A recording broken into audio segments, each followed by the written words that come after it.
Unfortunately, there weren't many goal mouth incidents. Despite that, there were two very good goals. Obviously, a free kick from Queensland, and then Zdrilic scored a great strike, to bring us back into it.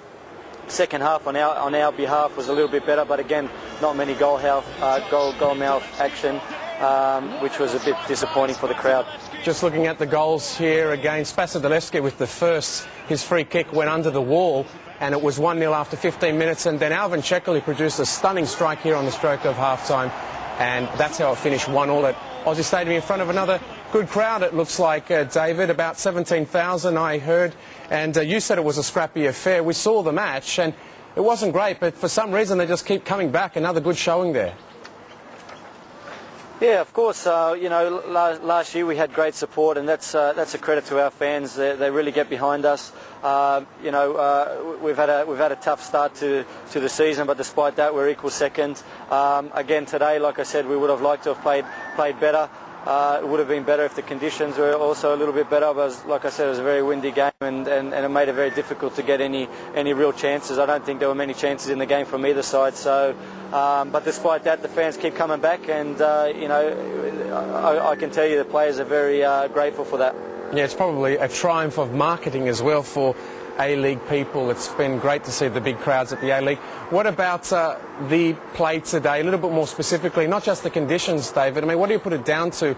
Because there was a lot of long ball, there was a very few moves coming out of midfield from you guys. Carboni didn't seem as influential as he was in Adelaide. So why the sudden shift in form today? Is it just the weather, or is there more to it? No, I don't think there was too much to it. We didn't play as good as we played, or as well as we played last week in Adelaide.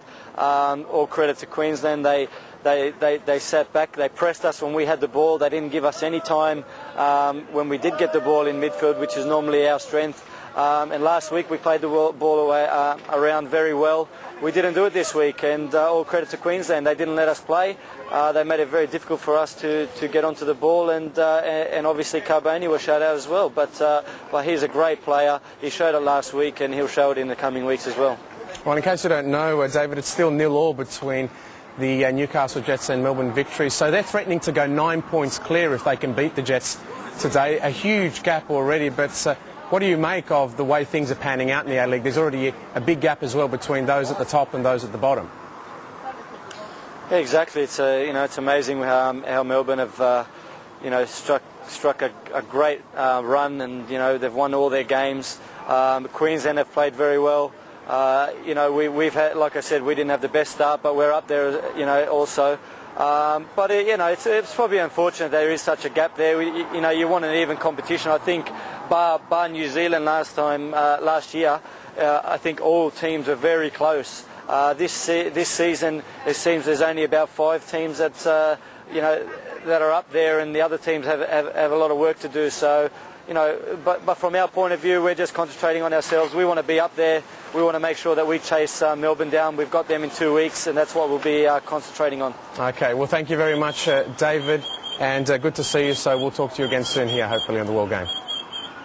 Thanks, Andrew.